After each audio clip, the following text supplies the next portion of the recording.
Hi, in this video, I am going to show you how to install GCam 9.6 on your Tecno Pova 2.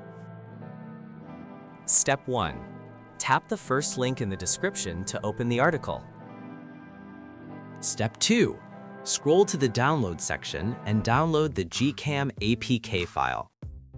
Step 3. Follow the How to Install guide for step-by-step instructions. A video guide is also available. That's it. Don't forget to visit the article for complete instruction in APK file. Lastly, here's some GCam versus stock camera app comparison.